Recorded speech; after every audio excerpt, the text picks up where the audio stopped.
Bienvenidos y bienvenidas al sexto episodio de nuestro podcast Diálogos Internacionales, hoy en su sección Más allá de las fronteras, la política exterior de México en el mundo, producido por el Centro de Relaciones Internacionales de la Facultad de Ciencias Políticas y Sociales de la UNAM. Mi nombre es Jimena Rodríguez, estudiante en la licenciatura de Relaciones Internacionales, y me alegra mucho saludarlos esta semana con un nuevo invitado. En este episodio tenemos la oportunidad de entrevistar al maestro César Daniel Diego Chimal. Bienvenido, maestro, y muchas gracias por estar aquí con nosotros el día de hoy.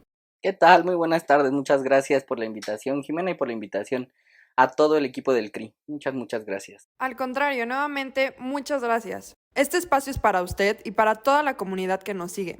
Sin embargo, antes de comenzar, vamos a escuchar un poco sobre quién es el maestro para que ustedes, nuestros seguidores, lo puedan conocer más.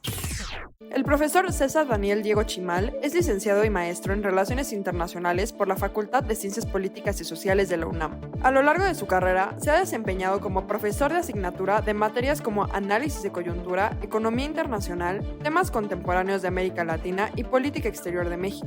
Por otro lado, fue instructor de cursos como Legislación Internacional y Local sobre Medio Ambiente de la Asamblea Legislativa de la Ciudad de México, así como de Derecho Ambiental e Instrumentos Internacionales sobre Medio Ambiente del Senado de la República. Ha participado como asistente de investigación dentro del CONACYT y proyectos PAPIT dentro de la UNAM. Para comenzar este análisis, quisiera elaborar esta pregunta. Muchas veces hemos escuchado esta frase: la mejor política exterior es la política interior. Sin embargo, definirla no es tan fácil como parece.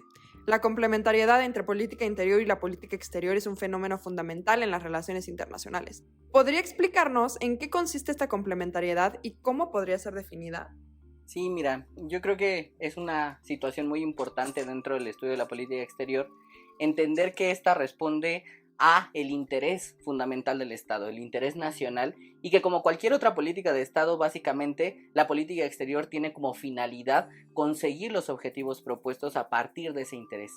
Acá deberíamos también discutir un poquito de quién es ese interés, cuál es el grupo dominante, cuál es la clase y el proyecto que se imbrica en ese interés nacional, pero algo que vale la pena mucho subrayar es que justamente a partir de estos elementos la política exterior no es una política ajena, segregada, segmentada o incluso contradictoria a las políticas que desarrolla el Estado. Es básicamente la consecución de los objetivos del Estado, pero en el medio externo, a diferencia de otro tipo de políticas como la económica, la educativa, la de seguridad, etc.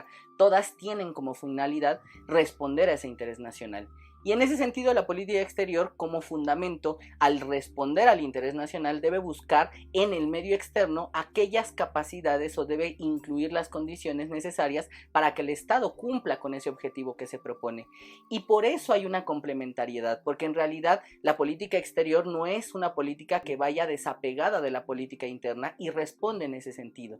Es por eso que la complementariedad está en todos los momentos, aunque en ocasiones parezca en realidad que es contradictorio. Y ahí en realidad podemos citar una gran cantidad de momentos, una gran cantidad de ejemplos, pero lo más importante en cuanto en lo que respecta al elemento teórico es que finalmente la complementariedad es en sí mismo una relación dialéctica. El Estado busca en el exterior la consecución de sus objetivos, que está de alguna manera fundamentando como el plano internacional, y en ese contexto es donde se desenvuelve y donde busca obtener la mayor beneficio hacia el proyecto que está buscando. Muchísimas gracias por este panorama que nos ofrece. Sobre esto, mi segunda pregunta sería: México es un país con una historia amplia en política exterior. ¿Cómo se manifiesta esta complementariedad de la que hablamos en situaciones concretas, prácticas? Y tomemos el ejemplo de la política energética en el país. ¿Cuál sería su análisis sobre cómo se manifiesta esta complementariedad entre ambas políticas en el caso de la política energética mexicana? O sea, ¿de qué manera los intereses nacionales y las dinámicas internacionales influyen en esta área? Creo que uno de los elementos más importantes cuando hablamos de la parte teórica es poner en práctica esa situación. Y solo me gustaría tener dos ejemplos un poquito para llevarlo a la parte energética. El primero es que, como decíamos, en realidad parece en ocasiones que la política exterior puede ser divergente, pero no lo es. Y un caso que siempre ha sido muy significativo es, por ejemplo, la política exterior en el sexenio de Echeverría. Y el acercamiento, por ejemplo, con países en América Latina que tenían un discurso abiertamente de izquierda e incluso la defensa que realizó ante el golpe de Estado en Chile específicamente, cuando al interior tenía prácticamente una guerra sucia contra grupos de izquierda, grupos opositores al Estado mexicano y grupos guerrilleros. Y para muchos eso es prácticamente una condición divergente. Pues en realidad no lo es. En realidad la política exterior lo que buscaba era conseguir los objetivos del momento interno hacia afuera, buscar obtener legitimidad, buscar obtener o bajar un poco la intensidad de los movimientos que se oponían a ese proyecto que tenía el Estado mexicano en esa sección de izquierda, y con ello incluso conseguir impulso. Pues es lo mismo lo que se reproduce en muchos otros momentos, y un ejemplo muy importante, como mencionas, es justamente la política energética, porque en realidad lo que hoy vemos dentro del país es parte de un proyecto, de una estructura nacional que está buscando, por ejemplo, la recuperación de una matriz energética que para el caso mexicano, por la historia, ha estado basada en los combustibles fósiles. Y aquí empiezan los problemas y las disyuntivas, porque en el plano internacional lo que vemos es la búsqueda de un ejercicio hacia un régimen internacional contra aspectos de la degradación climática, específicamente contra el cambio climático. Pero al interior el proyecto nacional lo que busca es una recuperación en términos de poder acceder por parte del Estado a controlar los recursos de esta materia. Y en ese sentido, ahí es donde se contrapone no la política exterior, sino los objetivos que persigue frente al escenario que enfrenta.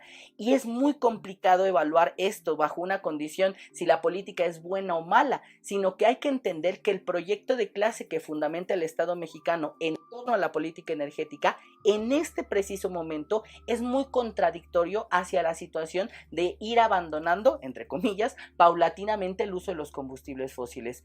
Por eso hablamos de la complementariedad, porque en realidad lo que se busca no solamente lo dicta el medio externo, sino el proyecto de clase que se especifica o se imbrica directamente en la condensación del Estado. Muchísimas gracias, maestro. Finalmente, es importante recordar que los acuerdos y foros internacionales también desempeñan un papel crucial en la configuración de la política exterior e incluso interior de los países. En el caso de México, su participación en el Acuerdo de París, las COPs y en particular en el Acuerdo de Escazú ha sido bastante significativa. A partir de esto, ¿cómo se refleja el interés nacional y la política interna en materia medioambiental dentro de estos foros? ¿Y qué propuestas ha encabezado México para enfrentar la crisis ambiental a nivel internacional? Y con ello, ¿cuáles considera que son los impactos más relevantes dentro de México debido a su participación en estos espacios? El papel de México dentro de este problema es fundamental. No solo por los efectos en realidad en los cuales México se va a ver seriamente implicado de acuerdo a las proyecciones de cambio climático, sino también porque a nivel internacional México siempre ocupa uno de los primeros 15 lugares dentro de los grandes emisores a nivel mundial de gases de efecto invernadero. Claro, bastante diferenciado con los primeros lugares, pero es bastante importante también la proyección que tiene México como una responsabilidad global. En este sentido es donde empieza a tener una seria dificultad el propio análisis de la política exterior, porque como mencionábamos, por un lado, hoy el proyecto nacional está basado en la recuperación de algunas condiciones estratégicas, fundamentalmente en el control de recursos que van hacia la matriz energética, y eso se opone sustancialmente a algunos de los acuerdos de los cuales México forma parte. El más importante en la materia en la lucha contra el cambio climático, básicamente el Acuerdo de París, y después las definiciones justamente que se han ido haciendo, construyendo en las COPs. Acá vale la pena destacar un elemento sustancial. Lo que ha ocasionado que México incumpla con el acuerdo o con las metas que de alguna manera se había propuesto no está únicamente especificado en la proyección de una política de gobierno, sino en la consideración de toda la construcción del andamiaje institucional del proyecto de Estado que durante muchos años basó la matriz energética mexicana hacia los combustibles fósiles, y que por esa situación una transición tan acelerada como la que se comprometió México en el Acuerdo de París de reducir prácticamente hasta en un 23% las emisiones de gases de efecto invernadero y hasta 51% las emisiones de carbono negro, en realidad era un proceso muy digamos ambicioso de acuerdo a lo que se había propuesto, y desde ese inicio lo que había que contemplar no era cuánto, sino cómo, y en ese sentido es una parte muy importante. Por supuesto que lo que ha hecho México es insuficiente para alcanzar digamos el compromiso el que se había propuesto. Hay Hay, informes de una página en específico que les recomiendo mucho, se llama Climate Action Tracker, donde se evalúa que el desempeño de México para el cumplimiento de los acuerdos de París es críticamente insuficiente para lograr los objetivos propuestos. Pero la realidad es que solamente entre 3 y 5 países han estado encaminados a cumplir lo que se comprometieron en París. Y es por eso que en realidad esto se ha convertido también en un postulado que al interior sirve como una constante crítica al actual gobierno, cuando esto tiene muchos más elementos de los cuales se puede hacer referencia. ¿Qué es lo que de alguna manera vale la pena destacar? México está comprometido con una lucha climática no solo por las condiciones específicas del gobierno federal y no solo por la política que de alguna manera desarrolla el actual gobierno, sino por todo el andamiaje y el recorrido histórico que se ha propuesto, desde la propia situación en la participación y su impulso para el Acuerdo de París hasta las condiciones específicas para otro tipo de acuerdos donde México ha tenido un papel fundamental, que si bien no solo se reduce a la parte de cambio climático, sino a la crisis ambiental como el Acuerdo de Escazú y que busca la protección fundamentalmente de los protectores al medio ambiente, México tiene que posicionarse en esa situación de forma muy importante. Y es acá donde volvemos a la complementariedad, porque no basta hacerlo en los foros internacionales. De nada nos sirve que México sea un gran promotor en el exterior si al interior no se va a cumplir. ¿Cuáles las condiciones necesarias que tiene México para cumplir eso? Las condiciones materiales al interior. México no se puede comprometer a reducir en demasía las emisiones si al interior no hay un proyecto de transición bien planeado o planificado para un largo periodo temporal, porque si no simplemente estamos prometiendo sin alguna situación fija de cómo lo vamos a cumplir.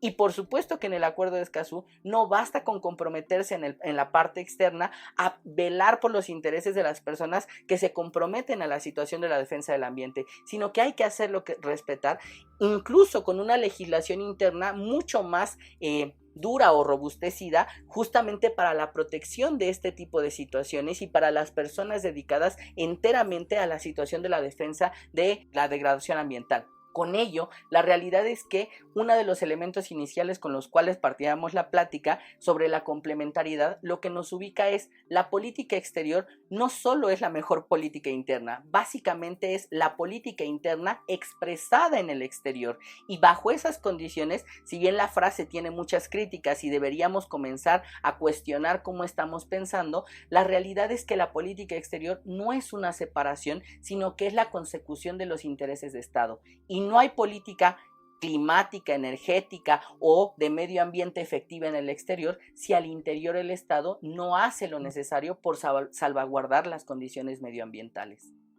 Maestro, muchísimas gracias por compartirnos su conocimiento y gracias por acompañarnos en esta conversación con un análisis que explora, como nuestro segmento se llama, más allá de las fronteras de México.